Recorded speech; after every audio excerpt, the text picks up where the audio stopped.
What's going on, bottom line viewers? It's Mitch here, off the IR. We are back.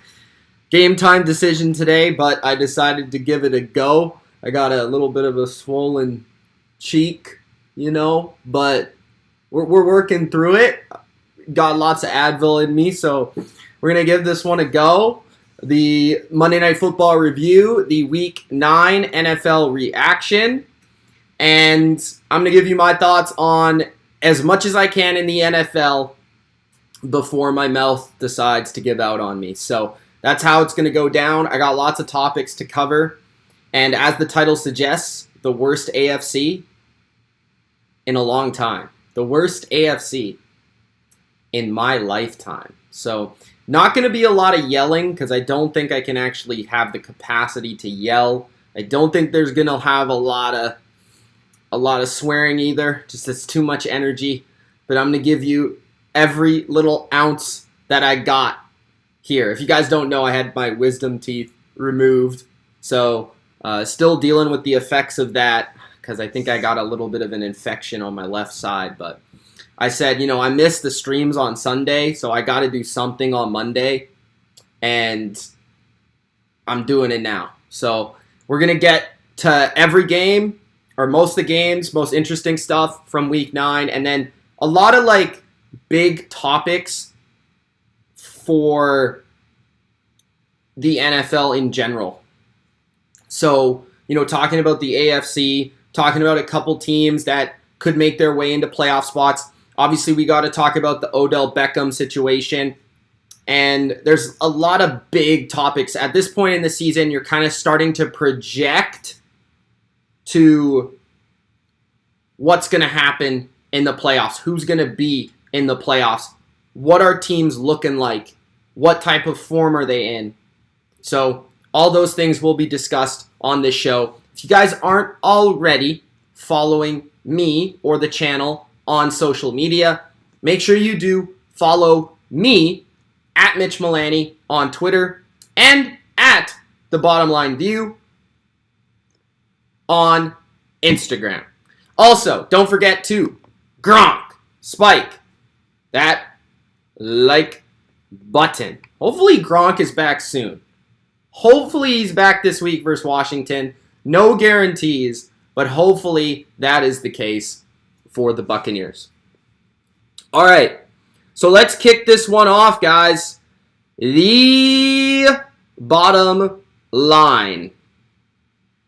Let me know what your biggest takeaway from this week was. Was it your team's win? Was it your team's loss? Was it a certain player's performance? Was it the Titans beating the Rams? Was it the Patriots continuing to roll? Was it the Buccaneers winning the bye week with the Cowboys losing, with the Saints losing? Was it the upset week? All these upsets going on. Was it Jordan Love stinking it up in Kansas City, or the Chiefs continuing to stink it up in Kansas City? What was your takeaway from the week? Let me know in the comments, and let's get to it. All right. So there was 7 straight up upsets. 7. Not 5, not 6. Bro, 7 upsets in Week 9. So this was pretty much the week of upsets. So this is a week that you try not to overreact to, right? You try not to get too crazy. But then you also got to try to find what actually is real, right? So at the end of the video, at the end of this recap, reaction, and review, I'll give you kind of what I actually can take away from Week 9. Because there was a lot of madness, right? The Cowboys got shellacked by the Broncos. The Bills lost to Jacksonville. But what part of those things are actually real? So that's what we will determine at the end of this show. I also, before we get to the GOAT shout out and the Monday Night Football reaction, I do want to say a couple things when it comes to the channel. So I do have a couple kind of ideas for this show, as well as a potential video weekly on the channel, and I'd like to hear what you guys think. So I know that recently, especially this season, last season, my gambling content in terms of my best bets, my weekly NFL picks, that stuff does the best on the channel. And I would be interested in knowing, if you're watching this after the fact, comment your opinion.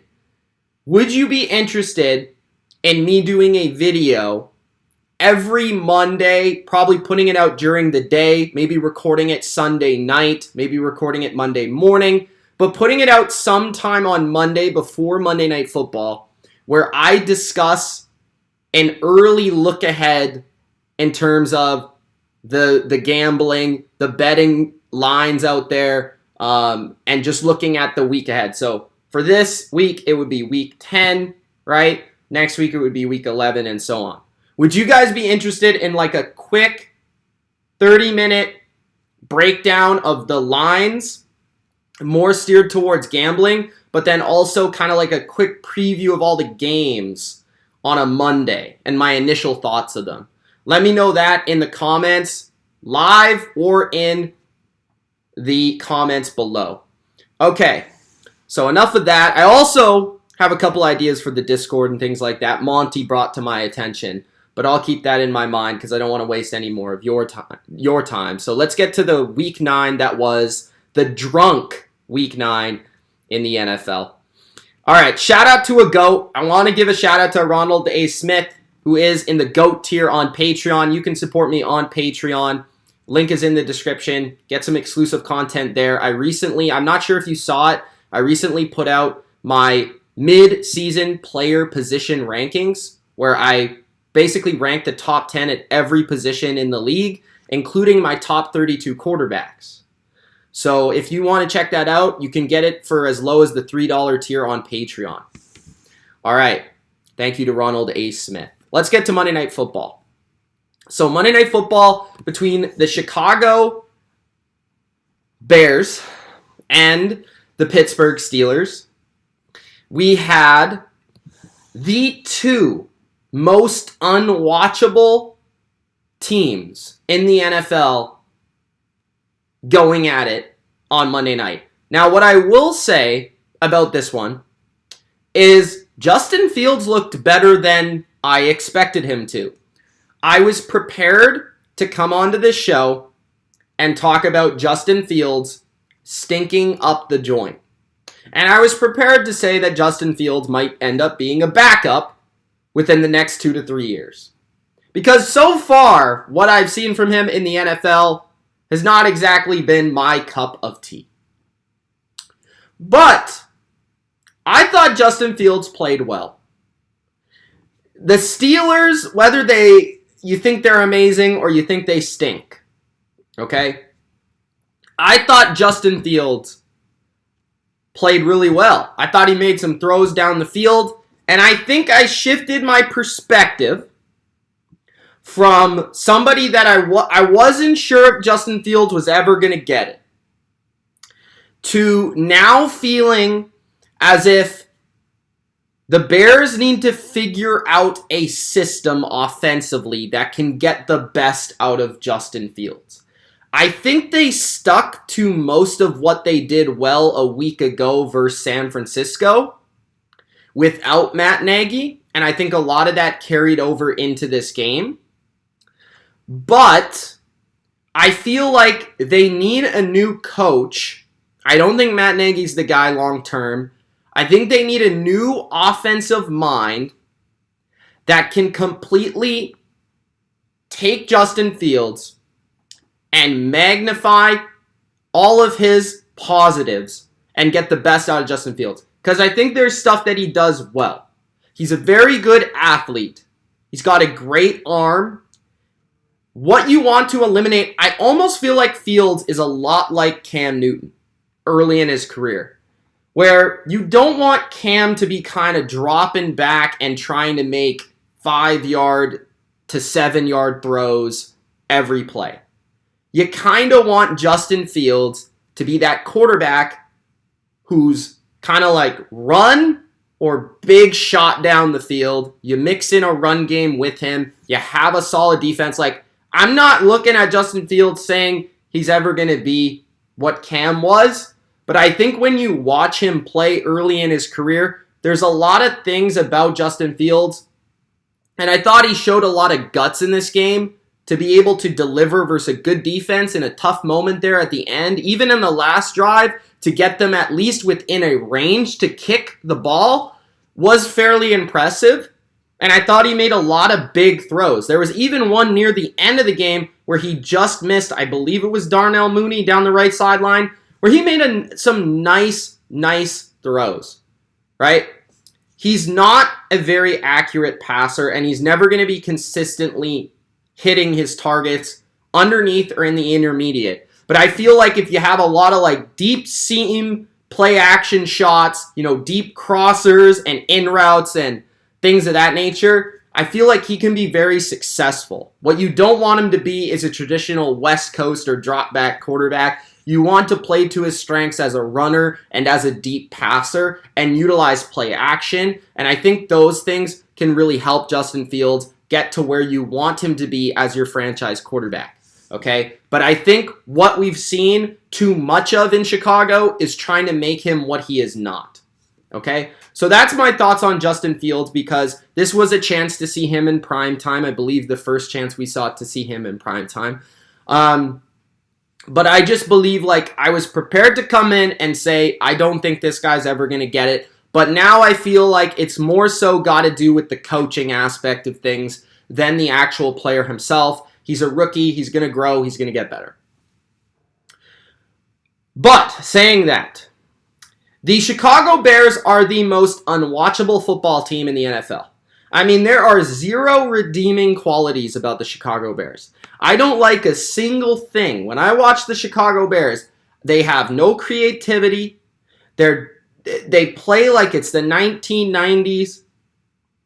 The run game, it's just like slamming their heads against a damn freaking wall. I don't even know why do people watch the Chicago Bears? Like, what interest? Tell me why I should be interested in watching the Chicago Bears play football. What makes me turn on a Bears game? Khalil Mack wasn't even playing. What makes me want to watch the Bears? And then we've got the Pittsburgh Steelers. If there's a more unwatchable team in my life, it is the Pittsburgh Steelers.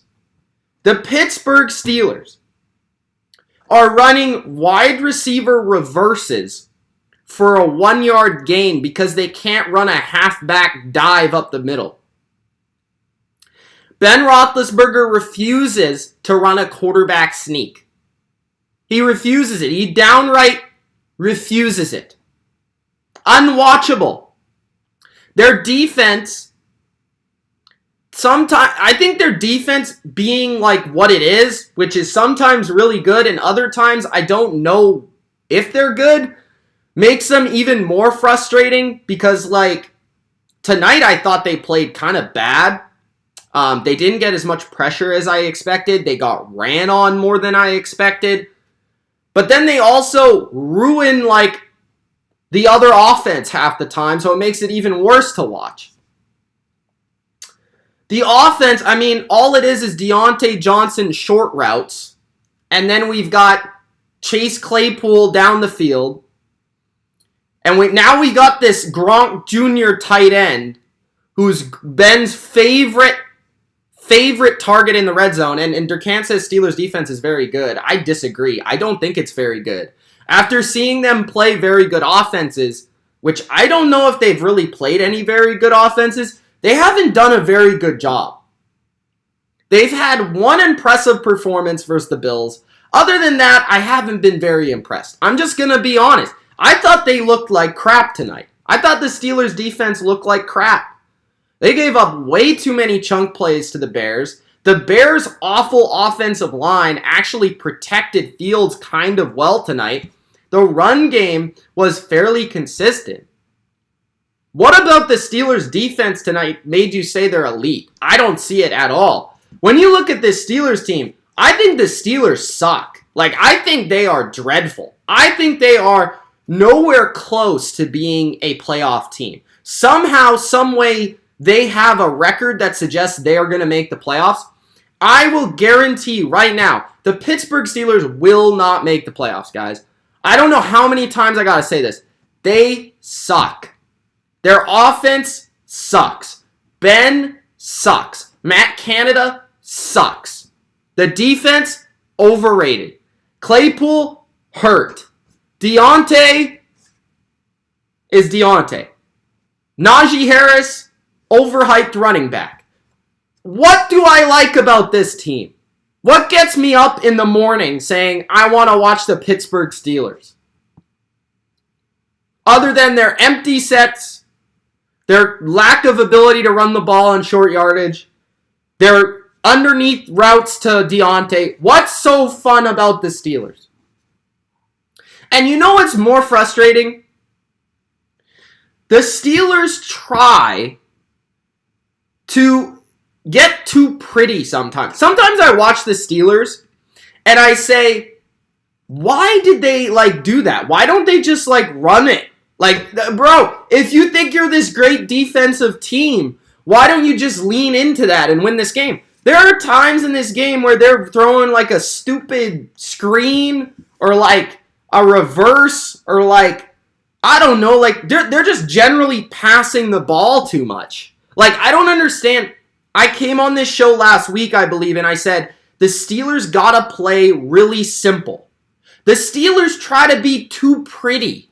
It's like they think they got the Bell and the Brown out there. What they call them again? The Killer Bees? They think they got those two guys out there still. Like it's 2016. Just smash the ball up the middle. Just simplify it. Why do you have to try to be something you're not? It feels like Ben Roethlisberger is going into these offensive meetings and saying, I want to throw the ball 35 to 40 times. Bro, you can't. You suck. Why are we watching this? I think the Steelers would have a chance if they actually committed to being a boring, shitty team that they are, but they still think they're good on offense. I will never understand why the Steelers right now, this year, after watching last year, they think they're actually good on offense. That's how they call the game. You're shit. Act like you're shit. At least shit offenses know their shit. Do you understand what I'm saying right now? If you think you're this team with this great defense and you're going to play possession and you're going to play field position, understand that you suck on offense and call the game like that. That's what I'm trying to say. Now, the only reason they won is because the Bears are a bunch of absolute cavemen. I mean, they had so many penalties. If I had to watch somebody go in the neutral zone one more time, I might have broke my remote. You see this TV remote right here? I almost broke this thing. It's right here. I was going to throw it. I'm not going to lie. The amount of times that Robert Quinn was in the neutral zone, it's unbelievable. It looked like the Bucs were playing. That's what it looked like. It looked like Bruce Arians was coaching this team. What are you doing? Robert Quinn has been in the NFL since I was 13. I don't know. I'm just guessing. Hell, probably since I was 5. And he doesn't know where to line up. The guy goes offside like he's Dee Ford. And then, of course, the Steelers win. And, bro, you know the thing that's killing me? I don't know the guy's name. No offense to him. The Monday Night Football play-by-play guy, is he a Bears fan? Because, like, every time they took a penalty, he's like, oh, there's another penalty for the Bears. Well, yeah, the refs, I'm not even going to blame the ref.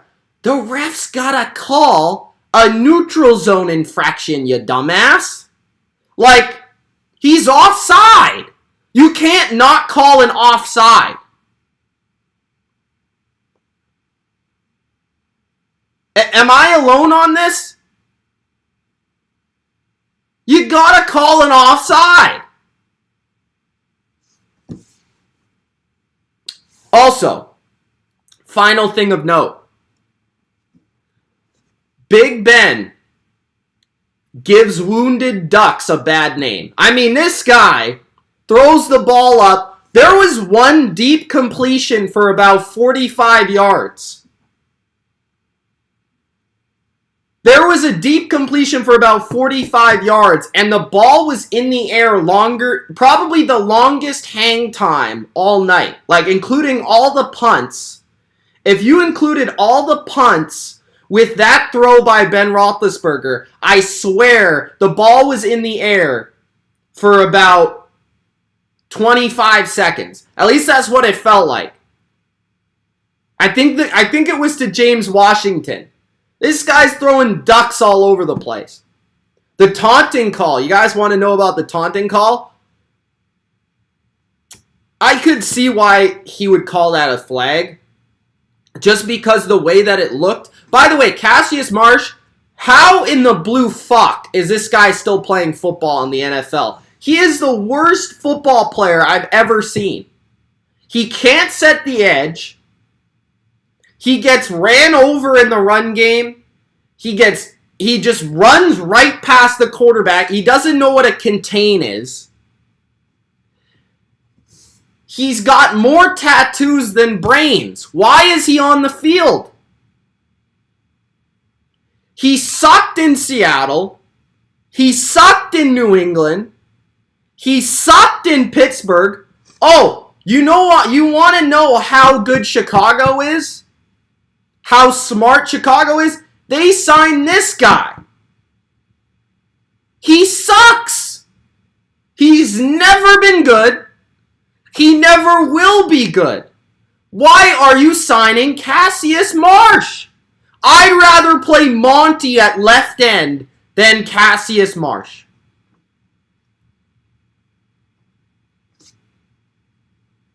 I'm not even mad about the taunting. Because Cassius Marsh shouldn't be playing in the damn league anyways. But on a serious note, I felt like if you're a ref in that situation, I could understand why you might call that a flag just because of the way that it looked. Like by the camera view, when they had the camera behind him and he's kind of taunting the sidelines and stuff like that, I could kind of see where they get that from. But, you know, I just hate that call in general. I think it's the dumbest call in the history of sports. Like, I don't get it. All right. That's Monday Night Football.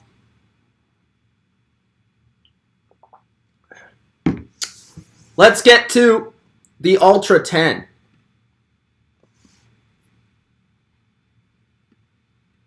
Alright, so Ultra wanted me to tell you guys that he has changed his criteria for the Ultra 10, okay? So, basically what happened is me, Lenny, and Durkant confronted Ultra, because we're saying Ultra. Every week you put out this Ultra 10. Every week you drastically change the order. And every week, you are wrong. So, on that note, you gotta stick with some sort of understanding, some sort of criteria, some sort of consistency. You can't have the Cardinals be number 1, lose a game, and now be number 5. You know what I mean? So what Ultra has done here now is he switched his top 10 from the teams he believes are playing the best to the teams that he believes basically have the best chance of winning the Super Bowl. and or have the best long-term odds. So in this would be closer to what I do with my power rankings, but with Ultra now, he is basically ranking the teams in terms of not a projection, but just like, I think if you were to totally give a definition to it, it would be like, who did he think was the best at the beginning of the year? Who does he think is the best right now? And who does he think is the best at the end? Okay? So it's some sort of mix of all of those things and trying to stay sort of even between it. Seth with the super chat, appreciate it. I think you gave me another one which I didn't read, but I gotta read. Seth with the $5, I appreciate it. Seth, thank you so much. He says, hey Mitch, so yesterday in Levi's Stadium, Josh Norman, there were 2 penalties, so it was taunting and unsportsmanlike conduct. Shame on him. I saw that. I saw that Norman and Cliff were jawing at each other, and apparently it was friendly banter, according to Mr. Cliff Kingsbury.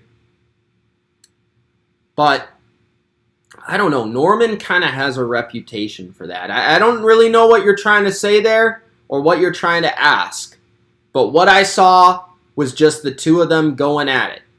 And what I didn't understand was how that penalty works and is enforced is that the Cardinals actually ended up getting a first down, even though Norman and Cliff both got a penalty, which I didn't really understand. Okay? So the Ultra 10, back to that. Thank you, Seth, once again. I agree with the Bucs at number 1. I think if anything, they basically confirmed that without playing. We talked about how they lost the Saints Super Bowl last week. The Saints had a Super Bowl hangover. We'll talk about the Saints later on in the show. But the Bucs, I think long term, if you were to make odds and you were a sports book and you said who's most likely to be bet on the most or who's the favorite, it's obviously the champions and the team in Tampa Bay.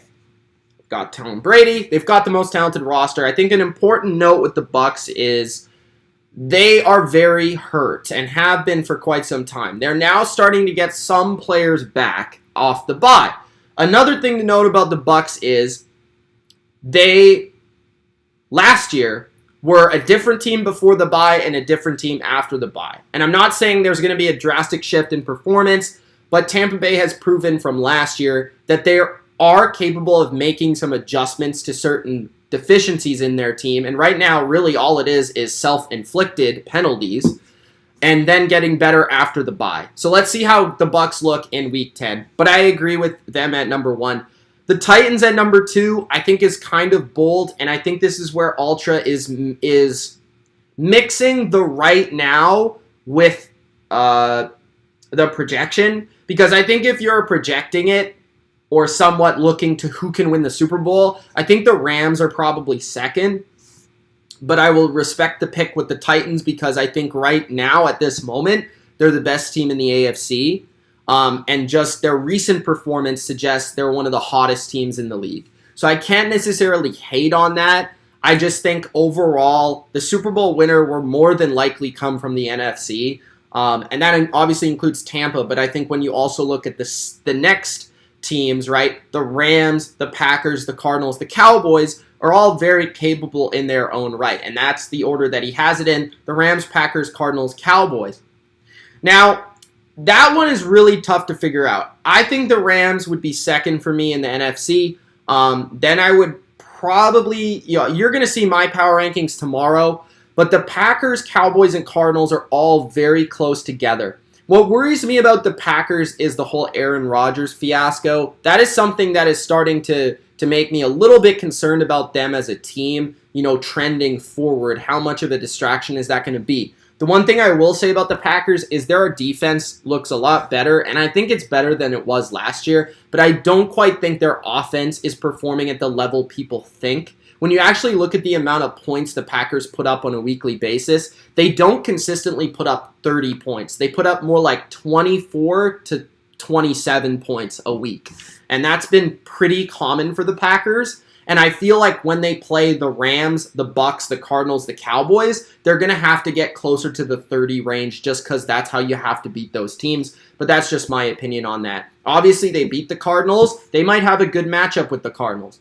Cardinals were due for a loss last week. They bounced back in a big way. Colt McCoy looked phenomenal. I thought he looked great. Actually was, I think, the highest graded quarterback by PFF this week, which just goes to show how good he was as a backup, and I give a lot of credit to Cliff Kingsbury for preparing him. So, I mean, I think I like the Cowboys a little bit more than the Cardinals, but it's pretty close. And then he's got the Ravens as the number 2 in the AFC, which I think I would agree just because the quarterback is there. He's probably playing the best out of all of the quarterbacks in the AFC. And then the defense has not been as good as I thought it might be. They've had some really good performances. They've also had some really bad ones.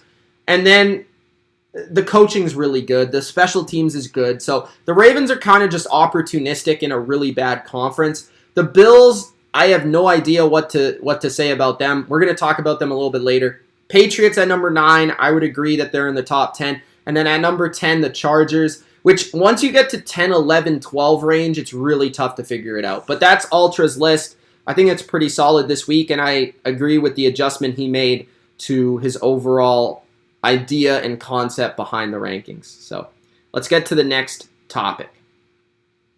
All right, so we're going to talk about Odell Beckham because I got to. I got to talk about Odell. Give me one sec.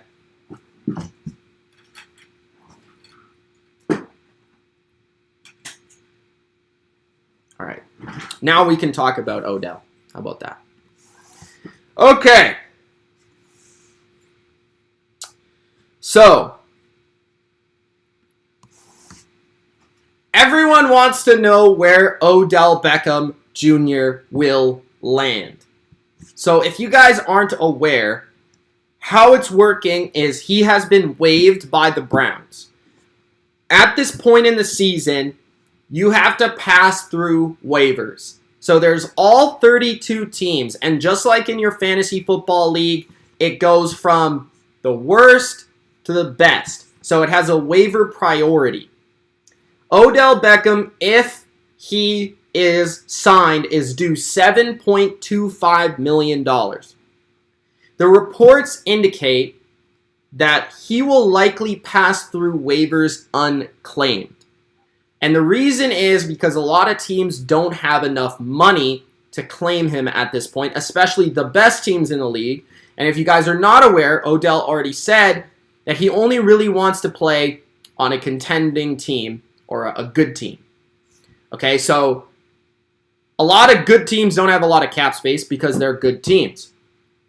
Second of all, it's hard to have a lot of cap space at this point because most rosters are fully complete, right? So if he becomes a free agent, which would happen if he passes all the way through waivers unclaimed, he then basically can negotiate his own contract with any team in the NFL and then can sign there where he wants, right? Waivers, he has no actual say in the matter. Like, if the Jacksonville Jags actually wanted to claim Odell, they could if they wanted to. It's just he likely wouldn't actually play for them. Okay? So, when we talk about what is realistic for Odell Beckham, where is he going to go, and where can he make an impact? So, earlier today, I tweeted out that I think the Buffalo Bills should be all in on Odell Beckham Jr., and in my opinion, I think they should, but I don't think they will be one of the teams that are very interested. I don't really know why. I kind of suggested that they should be because when I watched the Jacksonville game, which we're going to get to in detail, I was not impressed with the wide receiver play of the Buffalo Bills. And I think if they want to capitalize on a really weak AFC this year, signing Odell to be their number 2 on the opposite of Stephon Diggs as their number 1, who are very kind of similar in skill set, I think Odell is a perfect fit for the Dayball scheme as well as the McDaniel scheme, which makes New England a great fit. But the Bills would qualify as a team that I wouldn't rule out claiming him. Okay, so the teams that I wouldn't rule out claiming him but are not favorites to claim him are the Packers with Aaron Rodgers, because I think they've always needed a wide receiver. Like, they still need a wide receiver. I think if they want to win the Super Bowl, they need to seriously look at their wide receiving core, because I don't think they have a legitimate number 2 receiver. They've got a bunch of average players, but none of them are truly number 2 caliber, even like another number 1 type guy. Obviously, Adams is always going to be the number 1, but a guy that can threaten a defense off of Adams, when Adams gains a double team, who's a guy that can actually make you pay for that? And it's not Valdez-Scantling, it's not Alan Lazard, it's not Randall Cobb, it's not Robert Tonyan, who's now out. None of those guys scare me or scare a defense. So the Packers do make sense because Aaron Rodgers would, I think, be a great fit quarterback-wise, but I think the problem here with the Packers is I would have liked them a lot more as a destination before the Aaron Rodgers COVID mess. Because now bringing in Odell is just adding another layer to the already media circus of this football team. So I kind of rule them out from that perspective, on top of the fact that the Packers rarely ever make a damn move to make a play for a big-time player or skill position player. They really just don't go and make moves. They never trade for anybody. They never sign anybody. They're not known to do this. So that's why I also rule them out. Next, we have the Kansas City Chiefs, who I wouldn't rule out, but I don't think is likely. The only reason I say that is I have heard absolutely zero buzz surrounding the Kansas City Chiefs signing Odell Beckham Jr., although I think that would do a lot for them, just because I feel like he's another explosive player in what is a deep passing attack. Defenses have basically figured out that they need to take away Tyreek Hill.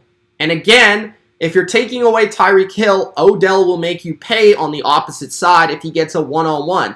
Especially with Mahomes throwing him the ball, maybe potentially buying extra time. Obviously, he's expressed interest in playing on a good team with a good quarterback. So maybe that could unlock Mahomes and actually fix what actually is hurting you. Now, the problems I feel like with the Chiefs right now, obviously, wide receiver isn't their only flaw at the moment, which would make Odell not really a solve everything. They might not necessarily be a wide receiver away, but here's the thing that I feel about wide receiver. So I feel like the wide receiver position is a position that when you add a lot of talent to that position, it often solves a lot of things. Okay, so it can solve a bad offensive line because the more good receivers you have, the more likely somebody's going to be open quickly, right? Second of all, it can solve a not great quarterback because he's got more open receivers. Number 3, it can help a defense because if you're scoring more points, your defense doesn't have as much pressure.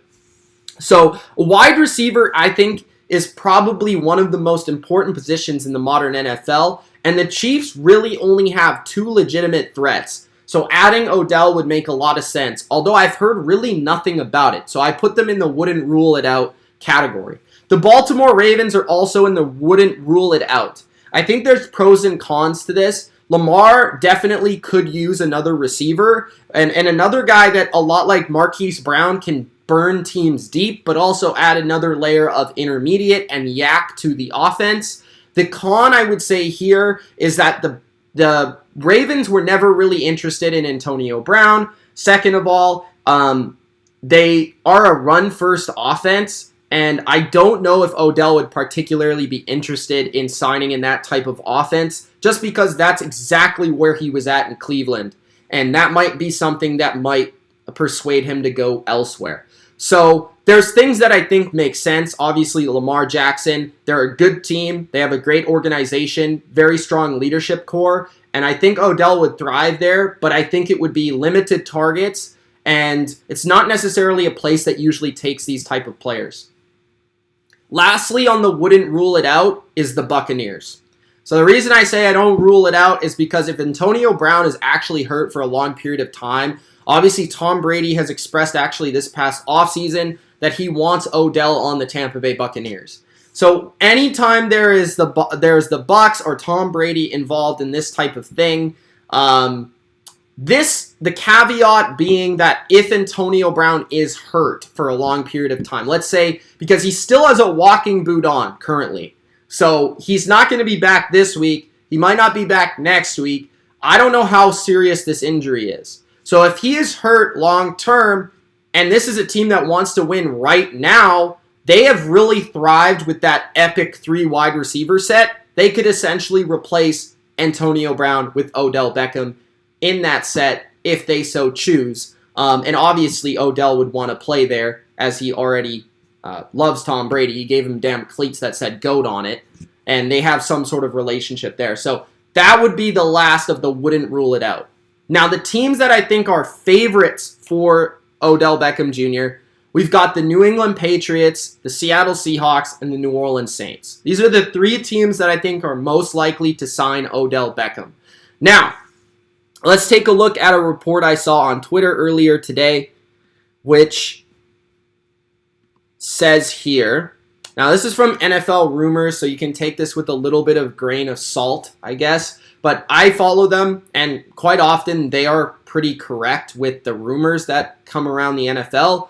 And they said here that the Browns' Odell Beckham tells an LSU teammate that he negotiated his deal to be released so that he would not be claimed on waivers. Basically, he could have been claimed on waivers at his current price, but he negotiated so that he had enough money on the cap, right? $7.25 million, that teams wouldn't want to get him on the waivers because it's too much money. So that's essentially what that means. It says the Patriots and the Saints are the 2 top destinations after talking with him after Sunday night, and there are expected interest. So I think when looking at these 3 teams, these are the teams that most commonly come up, and these are the 3 teams that I think make the most sense. Now, if I were to order it, I think it makes the most sense for the Seahawks, I would say, to make that move. And the reason I say that is because I think Russell Wilson has been pushing to get another receiver or another weapon in the building for a very long time. The Seahawks also want to think about appeasing their star quarterback because, remember, there was a lot of drama last offseason, right? So I think Seattle is the place that it makes the most sense. And according to Field Yates of ESPN, Pete Carroll was asked whether Seattle would claim Odell Beckham, and basically he said he wouldn't rule it out, ending his answer with a smile. So he said, "So I didn't say yes, I didn't say no. That's just because you'll see." Basically, he said, "You'll see," and then he smiled.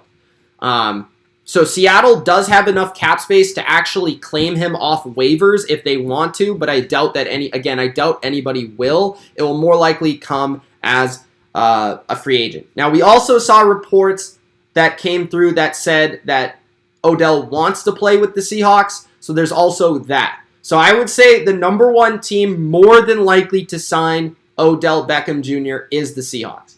The number 2 team to sign Odell Beckham Jr. is the New England Patriots. Okay? The reason I say this is not just because of homerism or because I like Odell or because I'm a Patriots fan. It's because it makes a lot of sense. Now, the reason this makes a lot of sense is because Bill Belichick has always traditionally done this year after year after year. He loves Odell Beckham Jr. Odell Beckham Jr. loves Bill Belichick. And we've had some little bit of spice here and there that suggests that this move could be on its way. The Patriots released a player from their 53-man roster today to open up a roster spot which they have yet to fill. So that's 1. Number 2, Mac Jones was asked about potentially adding Odell Beckham Jr. He said, "I think Odell's a great player. I definitely watched him growing up. Obviously, that's not my decision, but we're open to have whoever wants to come here and help us win. You'll have to ask people with higher knowledge than me on that one, but we're not opposed to it at all." Earlier in the week, Bill Belichick was asked about adding a free agent mid-season. He said, "We've done that before. We added Aqib Talib mid-season," and then he smiled. And we have this picture. But obviously, we've had Odell talk about Bill Belichick, obviously with his friend being Cam Newton, and how he appreciates him as a coach, and obviously you've always wanted to play for him. We also have rumors dating back to 3-4 years ago that New England was actually going to trade for him, but the Giants backed out of negotiations. So there's just a lot that adds up to the Patriots potentially adding Odell to the contract, especially because he would be cheap as a free agent. And then lastly, I think the last available team would be the Saints. And the reason I say the Saints are last is simply because of the quarterback situation. I don't think Odell would want to go to a team where their quarterback is Trevor Siemian or Taysom Hill. The only reason I think he would go there is, one, if he's the only option, or one, there's no Michael Thomas, so he's the clear number one receiver. But number two, Sean Payton is a big deal. He's a great schemer and a great coach, and obviously he's from Louisiana, is Odell, so that would make some sense. But just football-wise, to me, it doesn't really make sense overall, because I just don't think it would really truly benefit the Saints, and I don't think it would truly benefit Odell either. So there's things that I just don't think connect there. But the only thing I will say is that they were the team that almost traded for him. So I think in a trade scenario, they were far more likely because they were interested in him, but I don't know if he's truly interested in them. So that's all the Odell madness. It's a lot of drama. I've been paying attention to it closely because, one, Odell's one of my favorite players, and two, the Patriots are heavily involved in these discussions and these rumors. But I do want to make a quick case here for the Patriots to sign Odell, because I think he'll be signed before I can ever talk about this again, which I expect to be sometime tomorrow, or at least at the very least Wednesday, I believe, would be it. So I think the reasons for New England to sign Odell is, number one, you give Mac Jones a legitimate number one receiver. And this would just help every other player you sign get better and have better matchups on the field. It's the one position that New England really needs to fill, is a number one receiver with at least some sort of dynamicism. I think that's how you pronounce the word. Dynamism. I don't know what I'm saying. And then you've got some explosive element to him. And then Mac Jones in Alabama was a guy that thrived off having multiple receivers, right? So he wasn't necessarily, but he did dial into Devontae Smith when he needed a big play. And I think that is missing with the Patriots right now. They don't really have that guy in any area where they just look at him and they go to him on the big play. He's a perfect fit for the McDaniels offense. That is another thing, just because you can line him up everywhere. He's good underneath, intermediate, and deep. He's a great route runner. Belichick has managed personalities like this before and gotten the best out of them through whatever he does there in New England. He's had experience with Randy Moss, and I know this point has been brought up a lot, but they're very similar when you look at their careers. Basically, Randy Moss in Minnesota, Odell in New York, then Odell in Cleveland, Randy with the Raiders, and then obviously with the Patriots. So there's a lot of similarities there where they kind of had a slump to their career and they came back at the similar age, around 30 years old. Odell's 29, who just turned 29. So all of those things make sense to me. And then lastly for the Patriots this is an AFC, which is a big topic for today's show. This is an AFC that is completely winnable. And if New England were to add a wide receiver, which again is the only real position they need, they would be a legitimate threat to win the AFC. I truly believe that, because that is the guy they need. That is the position they need. And this AFC is as bad as it's ever been in the last 20 years. So if you're going to try to win it now. Try to make a play. If you can do it, do it. That would be my pitch for Bill Belichick and the Patriots to go get Odell. All right. So the team that Odell played on was the Cleveland Browns. I do want to speak about the Cleveland Browns. If you guys haven't already, make sure you do Gronk spike that like button. So the Browns shellacked the Bengals. They blew them out. And a lot of people were looking at this game as a back on track type of game for the Browns. And I would say this game was over faster than any other game this weekend. Like, you know when you give the nod, like, yeah, that game's over? You give it the nod. That's what I call it. You give it the nod. This game's over. Second quarter, 24-7. Yeah, this game's over. They gave the nod earlier than any other, right? So that just speaks about what this game was. But then when I really watched the game back, because I didn't see the whole game, I kind of just followed it. I have Joe Mixon in fantasy, that sort of thing. I was kind of like casually following the game. And then I went back and watched the game today. And I watched a game where I didn't come away super impressed with the Browns. A lot of people have been hyping them up from this win, and I think that's understandable because of the score.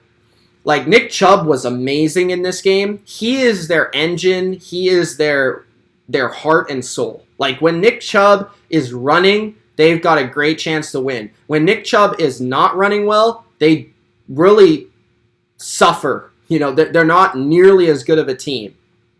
Denzel Ward being in their secondary is a game changer. When he plays, he is an elite cornerback. He is a shutdown cornerback. He had a pick six in this game.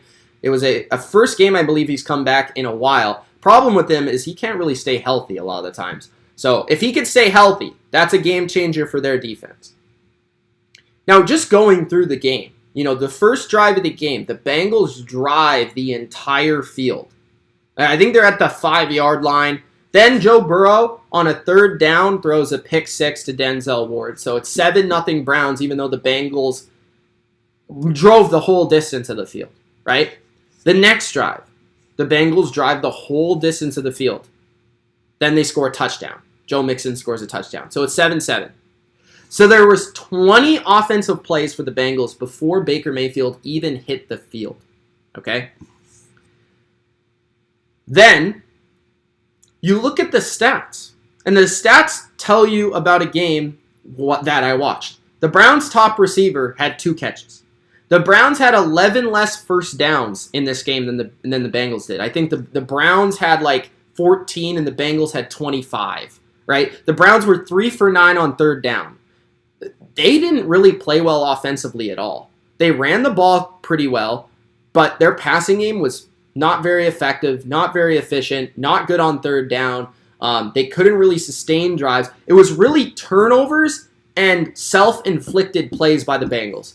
The Browns sacked Cincinnati and Joe Burrow 5 times. The Bengals turned the ball over 3 times. The Bengals were 3 for 11 on third down, 0 for 2 on fourth down, right? The Bengals had 11 more minutes of possession in the game. And when you go back and watch it, you'll see what I'm talking about. But the Bengals drive the distance. That pick six is a huge game changer. Then it's 7-7. Then the Browns get the ball. They score. Yeah, I think so. They score. Yeah, and then right after that, the Bengals drive the distance of the field. They're at the Browns 40. 4th and 3. They don't get it. The Browns make a good stop.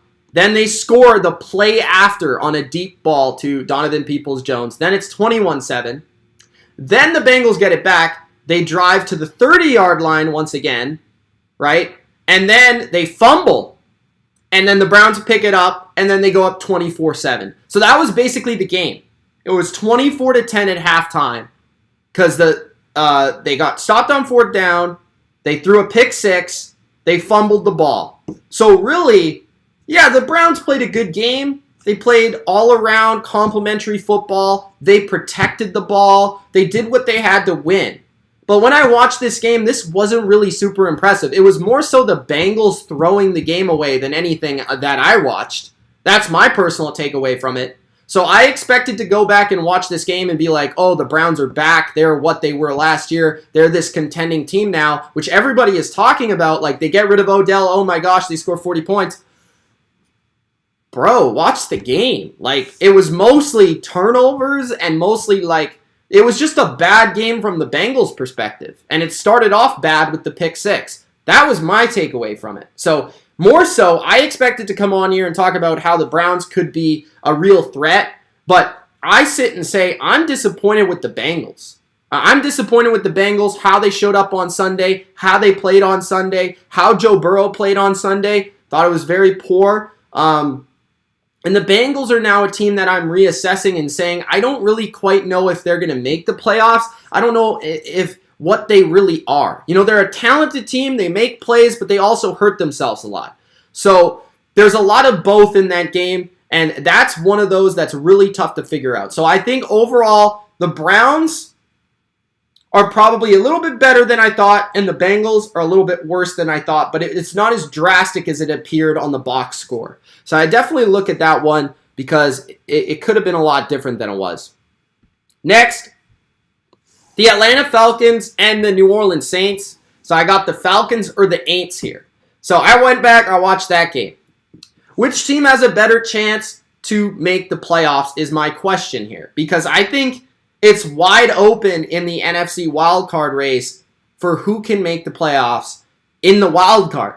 And the Falcons get a huge win here for their chances. The Saints won their Super Bowl, and they really had a Super Bowl hangover here versus the Atlanta Falcons. Atlanta impressed me in this game. You know, watching it, I felt like Cordell Patterson every week is making plays as a legitimate weapon in this league. Like, this guy, I don't know what got into him this year. He is unbelievable. As a receiver, as a runner, as a returner, he does it all and he does it well. I thought Matt Ryan played one of his best games I've seen him play in a long time. He was very composed. He was very accurate. He was very efficient. You know, a lot of times Matt Ryan recently, when he gets under pressure, he kind of folds. That wasn't the case with Matt Ryan. I thought he made a nice throw down the right sideline. The big play there to Cordell Patterson. He made some nice plays running away from pressure on the run. You know, he didn't have Calvin Ridley. When you really look at this offense, it's Russell Gage. It's Zacchaeus. It's these guys. They stepped up, and I thought Matt Ryan, he honestly, you know, as big of a Tom Brady guy as I am, I thought Matt Ryan played better this week than Brady played against the Saints, even though, you know, Brady had more touchdowns and yards. I thought Matt Ryan played better versus this defense with less help. So that's a very impressive performance for Matt Ryan. And I got to give Arthur Smith a ton of credit too, because this offensive line now is playing pretty well. They're protecting Matt Ryan. I thought the Saints didn't get a ton of pressure until really the fourth quarter. And Arthur Smith does a good job calling the game, kind of not allowing the defense to tee off. You know, the Saints, if they really get going, their pass rush gets going, especially at home, they can just tee off on an offensive line and a quarterback. And I thought Arthur Smith did a good job calling it. Defensively, a lot of respect for D&Ps as always, but A.J. Terrell is a certified stud baller. I mean, this guy is a top 12 corner in my opinion this year, and I think they've got a stud in him. They just play really hard in the secondary. Their front, Grady Jarrett blows up a ton of plays, but their defense isn't very talented, but I feel like they play hard every week, and that gives them a chance. Honestly, I look at the Atlanta Falcons and I say, they probably won't make it, but they fight, and they'll be a pain in the side for a lot of teams. They're going to be in a lot of close games, just the way they play, the way that they have a lot of young guys. New Orleans, if they do make it, they're probably slightly more likely to make it. But if they even do, I think they're kind of a one and done sort of situation. I'm not sure if they will make it just because their offense is just a liability. When you're playing bad football teams, your offense needs to be able to control the game. And because they don't really have an NFL starting caliber quarterback, and they don't really have a lot of weapons either, it's real tough to say that the Saints are going to be this playoff team. But who knows, man? It's an NFC that is really, really, really up in the air in the wild card. I will say Mark Ingram looked pretty good at the beginning of this game. I thought he showed some flashes of his old self from Baltimore a couple of years ago. Defensively, they're obviously very good, but they didn't have their best performance this week versus Atlanta. So that's my thoughts on the Falcons and the Saints. I like to watch the Falcons more. I think they're a more enjoyable team, but I think the Saints are probably slightly better. Probably have a slightly better opportunity to make it. All right, moving on to the AFC East and the Buffalo Bills. So I had to see this for myself because I'm going to be honest with you guys. I didn't watch a single play from this game on Sunday because I kind of felt like the Bills were just going to walk away and destroy the Jags in this game. But man, what happened in this game? Like, what happened to the Buffalo Bills that we all know and we all love? This was an absolute disaster. Like, it was a disaster. They lost 9-6 to the Jags. The Jags? What? How do you lose to the Jags? If you're the Buffalo Bills and you're supposed to be the best team in the AFC and you're supposed to represent the AFC in the Super Bowl, how do you lose to Urban Meyer? And I went back and I watched the game, and I gotta be honest with you. It wasn't like the Bills made a ton of mistakes, right? Allen threw a couple, I think he threw 2 picks. I could be wrong. And he also fumbled, I think. So there were a few turnovers. But Jacksonville made their fair share of mistakes too. You know? Like, they fumbled, I think, in a good position. I think Carlos Hyde they were driving and Carlos Hyde fumbled the ball. So, I mean, it was a really weird watch because what I saw was the reason that really was why I tweeted that the Bills should be all in on Odell, because their receivers, I mean, I thought Jacksonville's coverage in this game was phenomenal. Right? Everybody was talking about the pass rush. Jacksonville rushed 4 on almost every play of this game. Like, they blitzed maybe twice. I watched every snap. Jacksonville, I don't know the analytics. I don't know the stats. I'm telling you with these 2 blue eyes. I saw this. 4-man rush. The entire game. Josh Allen dominated. Not Josh Allen, the Bills' Josh Allen. Josh Allen on Jacksonville. The one they call the other Josh Allen was the best player in this game. But 4-man rush was getting to Josh Allen, but not only that. Their coverage was forcing Josh Allen to hold the ball. And what I found very fascinating, because I was like, you know, even though they lost, I think the biggest takeaway from this game is how teams in the future will use this game plan to implement it to beat the Bills. That is what was most fascinating. And it was kind of similar to what the Steelers did to the Bills in Week 1. Right? A lot of 4-man rush, a lot of zone coverage, kind of forcing Josh Allen to take the throws underneath a lot of times to Cole Beasley. I think Beasley probably had like 8 catches, but a lot of them were kind of meaningless, right? So what I feel like you kind of got to do to the Bills is similar to what you kind of got to do to the Chiefs.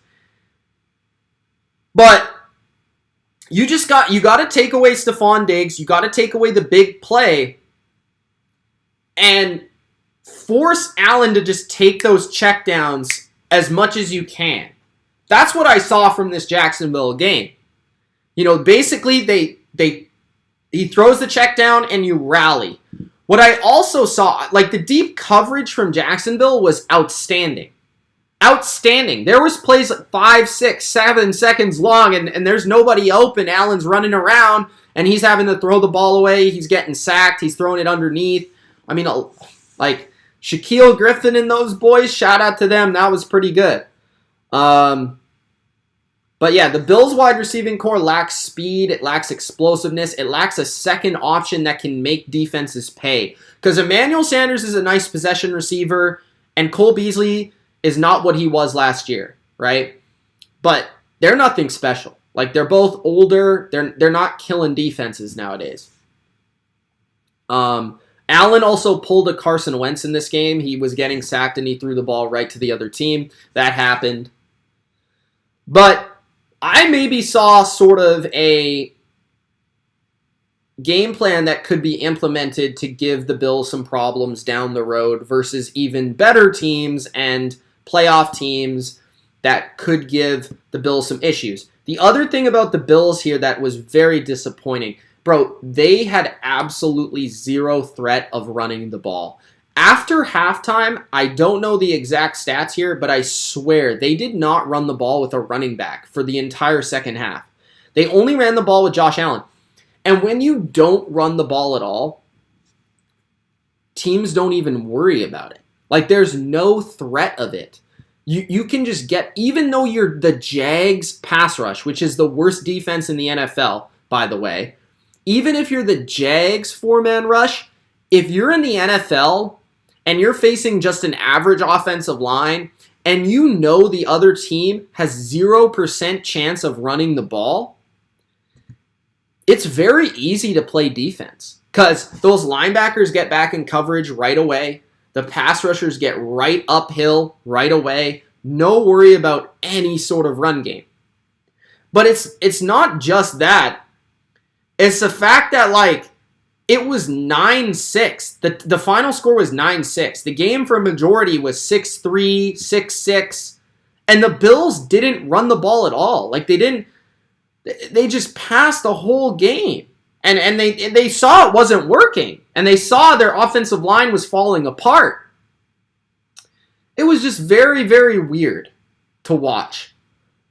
It's such a defensive game for a team to just get out of balance so quickly is a phenomenal feat.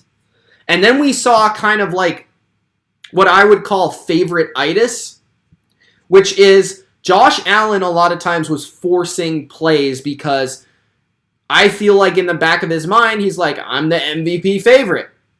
We're 14.5-point favorites. We're supposed to kill this team. Where's the big play? So a lot of times he's running around and he's trying to throw this ball that's maybe not open. It's like a 50-50.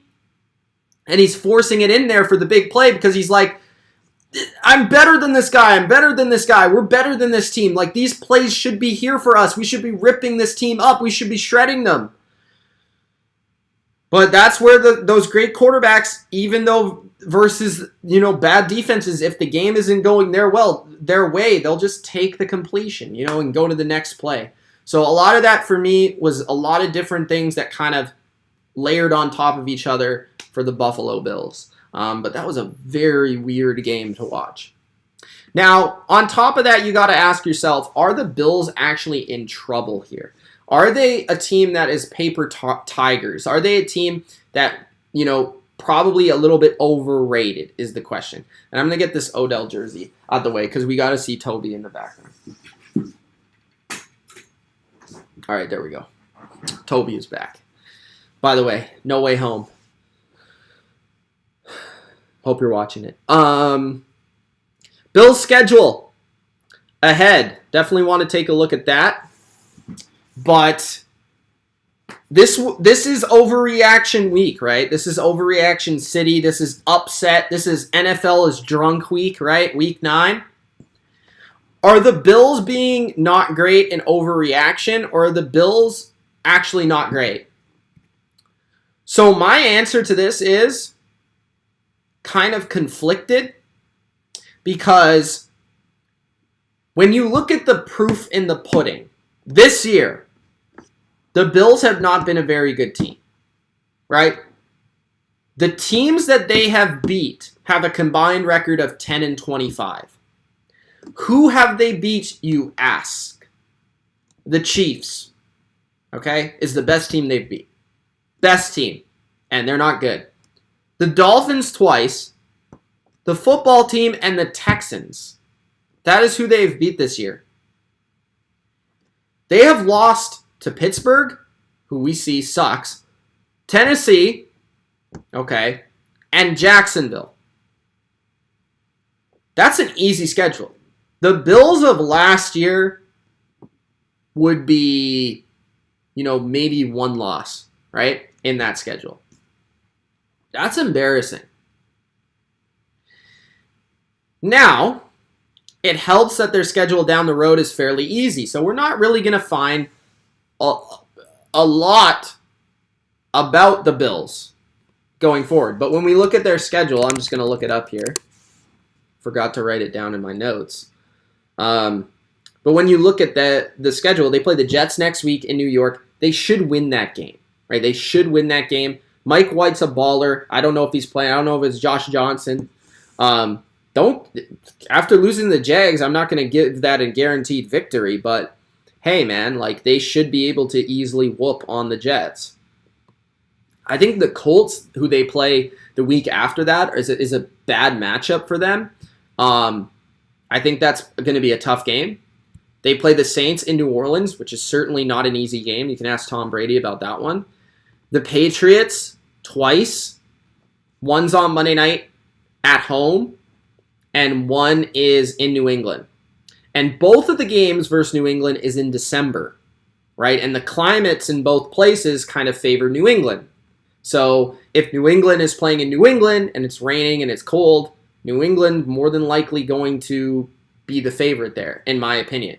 And then if the game's in Buffalo and it's windy and it's cold, that favors New England because New England is kind of the more balanced, well-rounded football team. They can run the ball better. As we saw, the Bills refuse to run the ball in a 6-6 game. They're a pass-first team. So that, to me, is a weird scheduling thing that might actually help New England. But, nonetheless, let's say they split with New England, right? Colts and Saints are tough games, I think, for them. Then they play the Bucs in Tampa. I'm going to mark that down as a loss because I don't think they'll be able to block the Bucs. Then they got the Panthers. That should be a win because the Panthers don't have a quarterback. Falcons, they should win that game, but that's not like a easy win, and then they play the Jets again. So they got the Jets twice, but other than that, I mean, it's a pretty tough schedule moving forward. So we're gonna learn a lot more about the Buffalo Bills. Can they get on a run here? The one thing I will say about Buffalo is their defense this year has been a lot better. But my question is, with defense, as always, how much of that is who you've played? Because they've played the Dolphins. They've played the football team. Like, tell me who's a good offense on this list, guys. Tell me right now. Jacksonville? No. Pittsburgh? Fuck no. The Texans? Hell no. The football team? Of course not. The Dolphins? Especially with Jacoby, I think, one time? No. The Chiefs? Not right now. The Tennessee Titans? Yes, and the Titans scored 30. So I feel like their defense is a little bit inflated as well, just given who they've played. Because remember what I say, guys, defense is more about who you play, right? Defense is more about, did you play a good offense or a bad offense? When the Patriots play the Sam Darnolds, they look a lot better than when they play Dak Prescott, right? Even though there's obviously context to every situation, but that's just the way it is. So then you start to discuss, okay, so the Bills are like interesting. They could be good. They could still be a contender, but they also could be that fraud this year. You know, maybe they're the Packers of a couple years ago, where they're just thriving off a really easy schedule. Then you talk about a team that's getting hot, and that is my New England Patriots, guys. So I got the Patriots. They might win the East. And when I said this on Sunday, my dad looked at me like this and was like, he didn't say it, but he looked at me like, are you serious? Like, are you an idiot? I don't know if you're an idiot, but that's the way he looked at me. Okay, I'm just going to tell you, with my own two eyes, that's what I saw. He looked at me sideways, like my dog Ted when he wants a treat, and he looked at me and he was like, what? But, guys, what is stopping the Patriots from winning the AFC East? We just went over how the Bills are not a very good team. Now, New England doesn't exactly have an easy schedule either when you look at it. But there's not really any Tampa Bays on this schedule either. So they got the Browns at home next week. That is going to be a big, big game. I think if they beat the Browns at home on Sunday, they will make the playoffs. Guaranteed. If they don't, it'll be a little bit more difficult. But they've got the Browns at home. And really their toughest games come at home as well. That's the thing. So the Browns at home, the Titans at home, the Bills at home. Those are their 3 toughest games. They're all at home. Play Atlanta on the road. They play the Bills on the road as well. The Colts on the road. The Jags at home. The Dolphins at home. So I think the Jags and the Dolphins are automatic wins. And then the rest of them, I think Falcons is fairly likely to be a win. I think they're going to beat the Browns or the Titans. I'd be very happy if they beat both. And then I think they'll beat the Bills once, and then the Colts is kind of a toss-up. So I think they're going to end up with probably six losses. So the question is, are the Bills going to be able to beat them out? Because the Pats are on a hot streak right now. I mean, their defense is playing well, and their offense is surprisingly in the top 10 in scoring, which just goes to show the rest of the NFL and where they're at. But my takeaways from New England this week, not too much to take away other than Sam Darnold's absolute disaster. But I think what the Patriots have done over the last couple of weeks is very fascinating on the defensive side of the football. Because New England over the last 4 or 5 years has been like a super man coverage heavy team. And this year, they've shifted their identity. Now, not necessarily this year. I would call it after the Dallas game. They shifted their defensive identity, or after they traded Gilmore, more so than anything else. I don't know when that was. They shifted their identity, and they've kind of figured out who they are defensively. And that identity has come with more zone coverage than man coverage. So I think this is very fascinating. Now, the other identity here is I think this is the best New England Patriots front seven in the past since 2015, 2014. It's a very good front seven. They can get pressure with only 4 players. They don't have to do anything exotic. They can just rush the quarterback and get to the quarterback. A lot of that's Matt Judon. Some of it's Christian Barmore, who's really having a good rookie year. But their front four is legit. And then you mix in the freak Jamie Collins. They've got veteran linebackers who are very smart and adaptable and versatile with Van Noy and Dante Hightower. But these guys are good. And then I think they are the best safety trio in the NFL. Right now, this is my bold statement about New England this week, because I seem to do one every week. The Patriots have the best safety trio in football, and that is Devin McCourty, Kyle Duggar, and Adrian Phillips. Adrian Phillips is kind of the Swiss Army knife. Kyle Duggar is like that big safety / linebacker who has the most run stops in the league for a safety. And Devin McCourty, who's still one of the best free safeties in football. So look out for that trio. I'm just saying. New England's going to make a run. It's going to have a lot to do with their defense, and those 3 safeties are at the heart of what they do because of their versatility. So that's my speech on New England this week. I think they're looking better and better, and I'm liking their odds in the AFC East.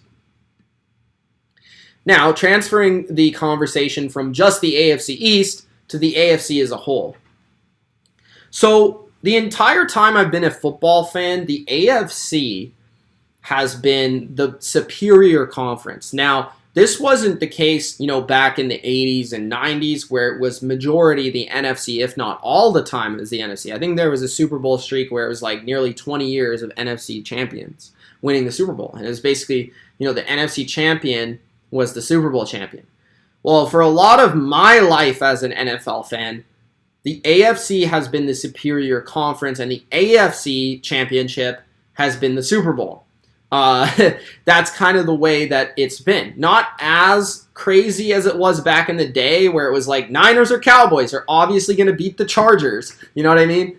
Or the Bengals or whoever it was. But the last 20 years, it's been Patriots, obviously, Colts with Manning, Broncos with Manning, Ray Lewis's Ravens, the Chargers, the Steelers with Ben. Even you mix in other teams in there as well. I'm probably forgetting a few.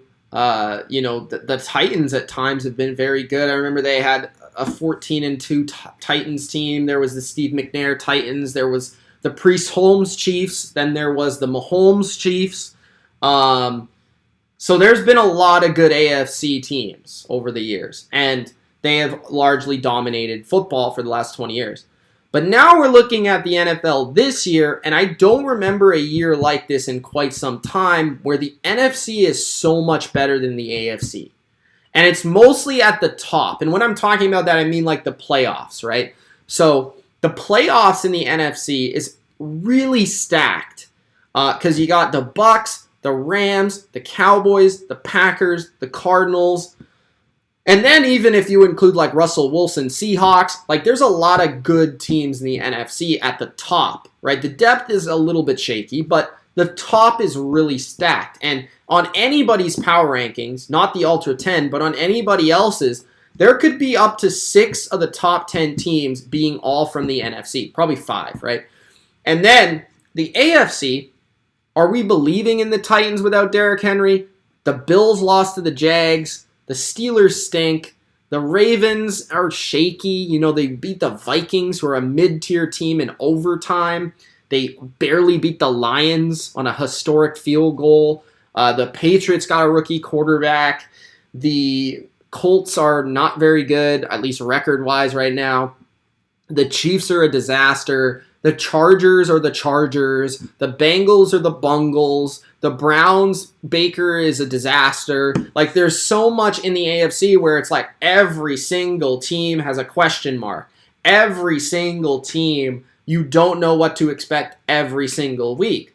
And that's why I talk about the Patriots as being one of those teams that could potentially, if they put things together, make that run. But when you really look at it, like, I don't remember an AFC in my lifetime that has been this bad. And this isn't hyperbole, because every year of my life, I can recall, like, a lot of years it was like, is it Brady or is it Manning?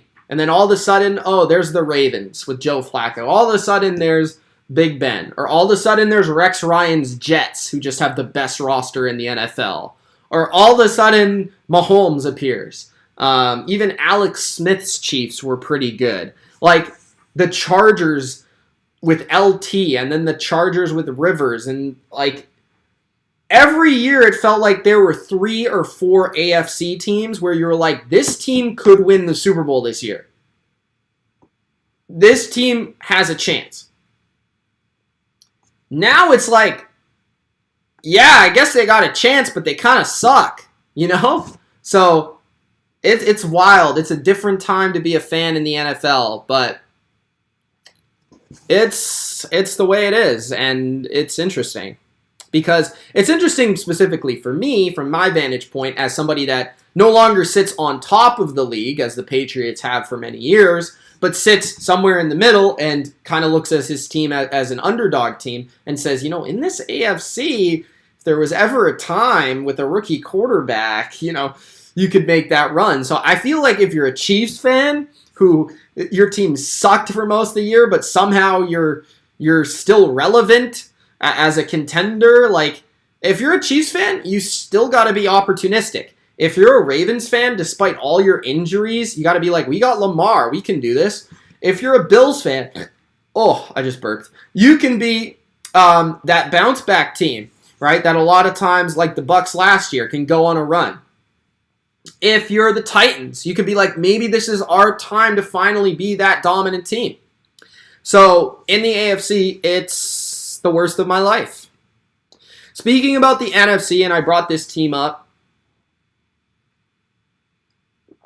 Oh man, the mouth is getting there. So I brought this team up. Russ is back. So Russell Wilson is returning to the Seahawks lineup this week versus the Packers. And the question is, can the Seattle Seahawks make the playoffs? That's the question. Now, they're going to be big players for Odell, as I brought up, so that would be a big addition to their team. Although I will say, what is their identity, with or without him? What is their identity? Are they Russell Wilson, Or are they Chris Carson, Alex Collins run game and defense? Because for whatever reason, Pete Carroll has never allowed this to truly be Russell Wilson cooks. I personally think it's time to allow Russell Wilson to be the chef and to cook it up and to cook up a storm. So let's look at this schedule and let's determine if the Seahawks will make the playoffs. So we got the Green Bay Packers. All right. The Green Bay Packers. This Green Bay Packers. This Green Bay Packers. Aaron McLovin Rodgers. And these Green Bay Packers. Anyways, side note. We got those Green Bay Packers first. No idea if the Packers will actually have Aaron Rodgers or not. But the Packers have, with Aaron Rodgers, mostly owned Russell Wilson in recent years. So that will be an interesting game. It's in Lambeau. I expect the Packers to win with Rodgers. Without him, that should be a win for the Seahawks. Versus Arizona. They play Arizona twice. I think they'll beat him. Kyler Murray, at least once.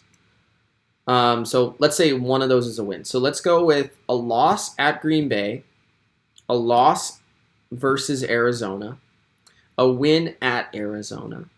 They're going to beat Washington in Washington, so that's 2-2. San Francisco, I think they'll beat, so that's 3-2. Houston, although I think Seattle beat San Fran already, so. But San Fran is a disaster right now, so 3-2. Houston, 4-2. Rams, let's say they lose, so let's go 4-3. Bears 5-3, Lions 6-3. So when you tally that up, their final record, according to my record prediction, would be 9-8, which I think ultimately is good enough to make the playoffs as probably the 6 or 7 seed. So that's kind of the way I see it. I do think Seattle will make the playoffs with Russell Wilson and maybe Odell, but we will see. I do want to quickly bring something up. Can we save Derek Carr? Can we please save Derek Carr? Like, the Raiders here. Look at this Raiders team. They're an absolute disaster. The 2020 Las Vegas Raiders draft has to be the worst draft I've ever seen. You got Henry Ruggs in prison. You got Damon Arnett cut. They had 2 first-round picks. This is last year. Last year. Not 2 years ago, not 5 years ago. Their draft class is already a complete disaster. They got Henry Ruggs in prison. Damon Arnett cut. Lynn Bowden got traded, didn't even play a snap for the team. Brian Edwards is the starting receiver, but has been hyped up to be Terrell Owens, and all he really is Jericho Cotchery. Tanner Muse, cut. 0 snaps. John Simpson, backup. Amik Robertson, benched. What a meme of a football team. Save Derek Carr. Because as far as I'm concerned, Derek Carr is the leadership of this team. Derek Carr carries this team on the football field and off the football field. He's the face and the voice of this team, and he deserves better. Derek Carr deserves better. Let go of Derek Carr. Let him go elsewhere. Let him thrive. Let him win a Super Bowl. This is the best Derek Carr we're going to get, and we got to have him in Vegas, where they're a complete disaster. They got emails. They got cars smashing. They've got all this madness that shouldn't be on the conscience of one Derek Carr.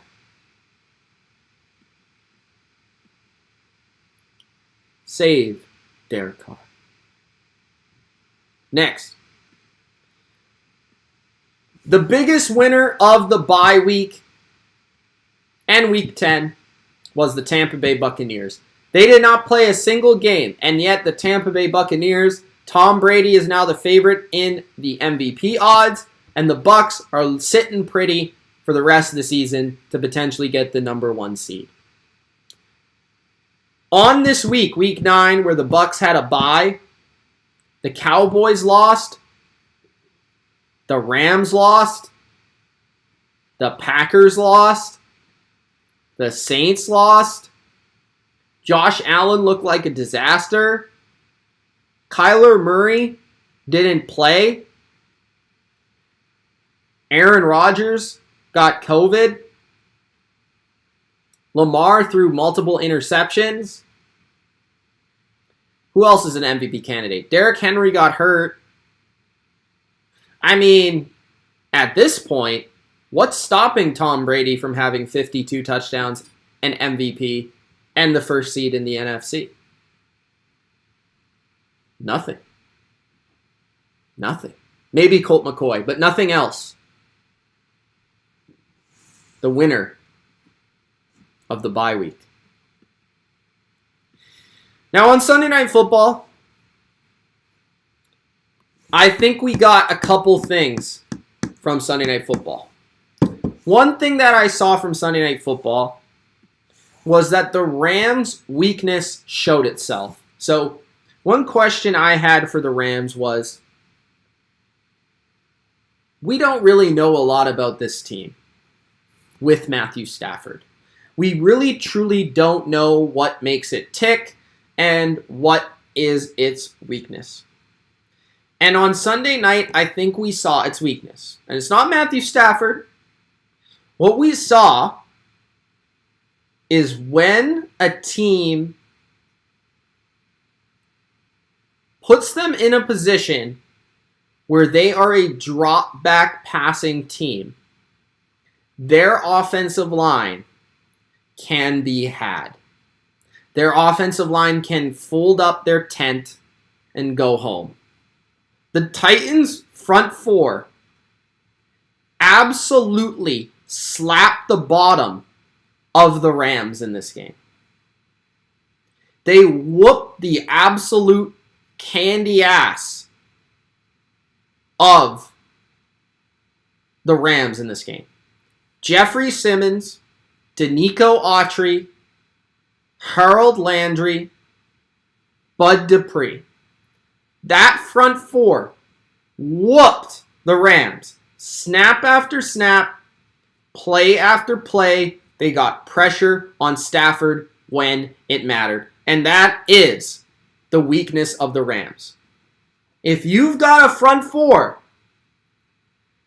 and you get the lead, you got a chance to beat the Rams because they can't block when they don't use play action at a consistent rate. And when a team has to resort to play action pass in the fourth quarter to pass the ball, that's not exactly ideal, right? So that is the Rams' true weakness. It's not their defense, it's not their quarterback, it's not their receivers, it's not their coach. The offensive line can be had. That was my takeaway. Now, I do want to give a lot of credit to the Titans because a lot of people call me a Titans hater on the show. But I do want to give a lot of credit to the Titans defense and specifically their front four because I think it's the most underrated front four in the NFL right now. Harold Landry, Danico Autry, Jeffrey Simmons, Bud Dupree hasn't been very good. But those three have been three of the most productive pass rushers in football. And their defense, I mean, Kevin Byard is a Defensive Player of the Year candidate. He has been arguably the best safety in football this year. Their corners are playing above their heads. I think Mike Vrabel has done a fantastic job with this defense. And really, they don't have a ton of talent on the back end, but they make it work. And I think a lot of that is because their pass rush and their run defense up front, their front four in general, has been just so dominant in some of these games. The Chiefs game, they were dominant. The Rams game, they were dominant. So I think the Titans have the most underrated pass rush and front four in football. And I think if their defense is legit, without Derrick Henry, this defense needs to rise to the occasion week after week to put this team in a position to be the number one seed in the AFC. And then maybe they get Derrick Henry back, and then maybe they can go on their run.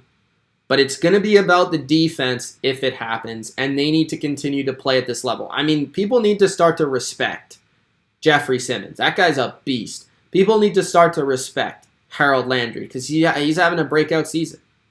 Danico Autry was a great signing. So Titans defense is for real, guys. And lastly, what are my final takeaways from upset week in the NFL? So we discussed a lot on this show. And my takeaways are, notice how I didn't talk about the Cowboys. I'm not worried about the Cowboys. I think they're going to be fine. I think this was a bad game for them. A blip in the radar. Short-term loss. I'm not going to say long-term gain, but they got Michael Gallup back in practice. I think this maybe gives them a little bit of source of motivation to fix some things and then move forward. I am concerned about their defense versus good teams in the playoffs, but we'll see that when that happens. The Bills, I am legitimately concerned about. I think they might not be who we thought they were, and I think the Patriots are right on their heels. And I'm not so sure they're actually better than the Patriots right now. Okay? The Rams, not too concerned about them. Although I will say we saw their true weakness. The Packers, I'm not concerned about them. Obviously, they didn't have Rodgers, but the one concern I have is the potential distraction that he brings to that locker room. Who else is an upset? The Niners, I guess you could put in that category. They're concerning. A week after I said I thought they'd make the playoffs, I thought they looked really good. I thought like they had it together. Their defense completely no-showed versus Colt McCoy. I'm a little bit concerned. Not just a little. I'm pretty concerned almost to the territory of selling stock on the Niners this year. I just don't think it's ever going to go right for them now. And maybe I'm overreacting, but I honestly feel like it's warranted. So yeah, the Niners are certainly one. The Saints, I think, legitimately are just not a very good team. I think they played a good game and played a team that they match up well with in Tampa Bay, and they won their Super Bowl. I said it last week. This is just not a very good team. They're going to beat some teams because they've got a good defense and they've got a great coach. But they're just not legitimately a long-term good team. And that's, most of the upsets that we saw. Oh, and I guess the Raiders would include there. The Raiders lost to the Giants. My takeaway there is, again, the same takeaway I've had for a few weeks. The Giants have talent. They have a solid defense. They've got playmakers, and Daniel Jones is better than you think. The only real true weakness of this team is offensive line, OC. That's about it.